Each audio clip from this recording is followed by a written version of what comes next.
Hello friends, आप सभी का मेरे यूट्यूब चैनल पे स्वागत है। आज हम बात करने वाले हैं ऐसे टॉपिक के बारे में जिसका जवाब हर एक स्टूडेंट चाहता है। जी हाँ, वो टॉपिक है परीक्षा की तैयारी कैसे करें। ठीक है, अक्सर स्टूडेंट यह मुझसे पूछते रहते हैं कि सर परीक्षा की तैयारी कैसे करें। ठीक है, तो उनके लिए यह वीडियो है। ठीक है, तो सबसे पहले देखिए हम क्या बनाएंगे, एक टाइम टेबल परीक्षा के लिए। से मान लीजिए आपके परीक्षा में 1 महीने का समय है। ठीक है, तो 1 महीने में आपको किस सब्जेक्ट को कितने दिन पढ़ना है, इसके लिए आप एक टाइम टेबल बनाएंगे, क्योंकि बिना टाइम टेबल के स्टडी नहीं हो पाएगी। ठीक है, तो जैसे मान लीजिए आपके परीक्षा में 30 दिन बचे हुए हैं, आपको 6 पेपर देना है। ठीक है, तो 6 पेपर को आप जिस दिन से शुरू होने वाला है उससे पहले वाले समय को जो 3-3 4-4 दिन बांट दीजिए। ठीक है, यानी उस पेपर को 3 या 4 दिन में उसी पेपर को पढ़ना है, दूसरे पेपर को नहीं पढ़ना। 3-4 दिन में उस पेपर को पढ़ करके खत्म कर दीजिए, और जिस दिन परीक्षा होने वाली है उससे 3 दिन पहले या 4 दिन ले लीजिए, वो वाला पेपर पढ़िए जिसकी परीक्षा होने वाली है। ठीक है, तो इस तरह का आप टाइम टेबल बना लेंगे तो उस हिसाब से आपकी परीक्षा की तैयारी होती रहेगी। दूसरी चीज, लिख कर पढ़ना। ज्यादातर स्टूडेंट की एक शिकायत रहती है कि सर जब हम पढ़ने बैठते हैं तो कुछ देर पढ़ने के बाद नींद आ जाती है, उसके लिए क्या करें। तो उसका जवाब यह है कि आप पढ़ाई की शुरुआत लिखने से करें। ठीक है, पढ़ाई की शुरुआत लिखने से करें। मान लीजिए कोई टॉपिक है, आपको वो याद करना है, तो उस टॉपिक को 2-3 बार रफ कॉपी ले लीजिए, लिख दीजिए।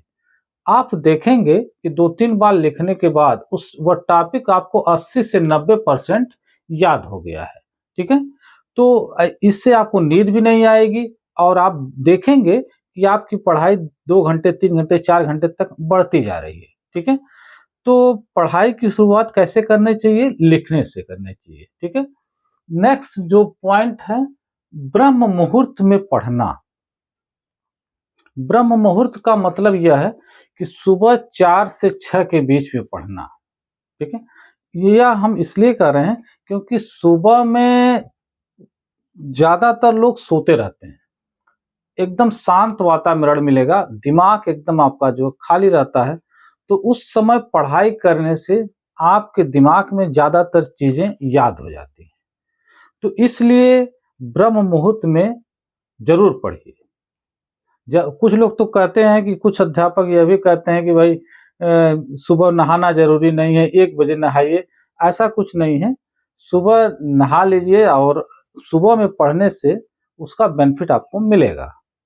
ठीक है, नेक्स्ट, पूर्व दिशा की ओर मुंह करके पढ़ना। देखिए पढ़ने तो आप कहीं भी पढ़ सकते हैं, लेकिन अगर आप पढ़ते वक्त आपका मुंह पूरब दिशा की ओर है तो उसका आपको बेनिफिट मिलेगा। देखिए दिशाओं का, ठीक है, और नक्षत्रों, ग्रह नक्षत्रों का इसका आपके शरीर पे प्रभाव पड़ता है। ठीक है, तो अगर आप पढ़ रहे हैं किसी भी दिशा में, कुछ दिन पूरब दिशा की तरफ मुंह करके पढ़िए, और क्या अंतर हो रहा है, आपके पढ़ाई में क्या प्रभाव पड़ा, इसको जरूर कमेंट सेक्शन में बताइएगा। ठीक है, नेक्स्ट, कंसिस्टेंसी। पढ़ाई में कंसिस्टेंसी बहुत जरूरी है। ठीक है, कंसिस्टेंसी का मतलब यह है कि लगातार पढ़ाई करना।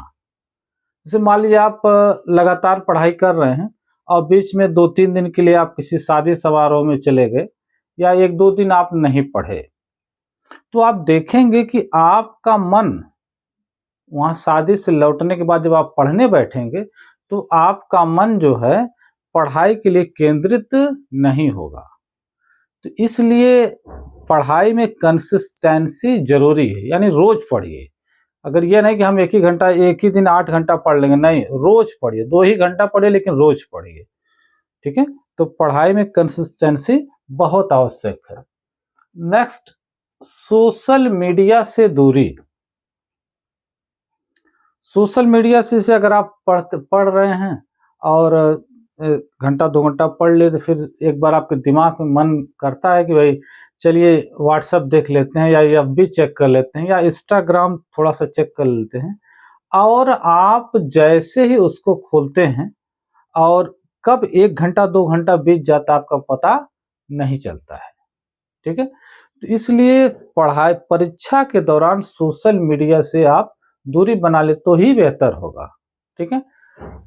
नेक्स्ट जो है दिमाग को धोखा देना। देखिए, जी हाँ, दिमाग को धोखा देने का मतलब यह है कि अगर आप पढ़ना चाह रहे हैं और पढ़ने बैठ रहे हैं, दिमाग कह रहा है कि भाई चलिए फ़िल्म देख लेते हैं, चलिए मोबाइल देख लेते हैं, ठीक है? तो दिमाग आपको भटका रहा है और कल पढ़ाई कर लेंगे, आज फ़िल्म देख लेते हैं, कल पढ़ लेंगे। तो अगर आपका दिमाग ऐसा कह रहा है, तो आप दिमाग को धोखा दीजिए। आप दिमाग से कहिए कि आज पढ़ लेते हैं, कल फ़िल्म देख लेंगे। चलिए, तो अगर आपने आज पढ़ लिया, तो फिर आपने कहा कि कल फिर आएगा, तो फिर कह दीजिए भाई आज फिर पढ़ लेते हैं, कल भी। ऐसा अगर आप करने लगेंगे, तो धीरे-धीरे आपका दिमाग जो है अभ्यस्त हो जाएगा, ठीक है? और आप उसको धोखा देने में सफल होंगे, यानी आपकी पढ़ाई लगातार चलती रहेगी।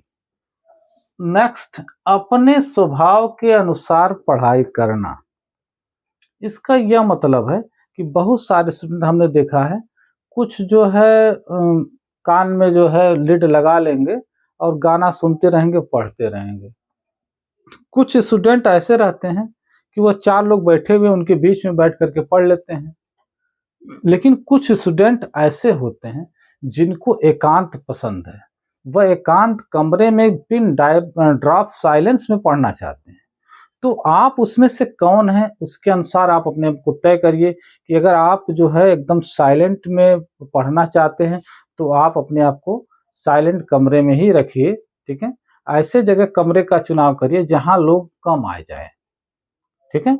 और अपने उसके अनुसार ही पढ़ाई शुरू करिए। नेक्स्ट, कमरे का चुनाव, ठीक है? कमरे का चुनाव का मतलब यह है कि अगर आपने उत्तर पूर्व का कमरा चुना तो ज़्यादा बेनिफिशियल है। अगर आपने दक्षिण पश्चिम का कमरा चुन लिया तो दक्षिण पश्चिम कमरे में यह होता है कि आप हवाई किले बहुत बनाएंगे, ठीक है? कि खूब पढ़ेंगे लेकिन पढ़ नहीं पाएंगे। तो कोशिश रहे, अगर मान लीजिए उत्तर पूर्व का कमरा आपके यहाँ खाली है तो वहाँ भी पढ़िए और ऐसी जगह पढ़िए कि जहाँ पे लोग कम आए जाएँ, आपके स्टूडेंट या गाँव या अगल-बगल के लोग कम आए जाएँ, ऐसी जगह पढ़ाई करिए, ठीक है?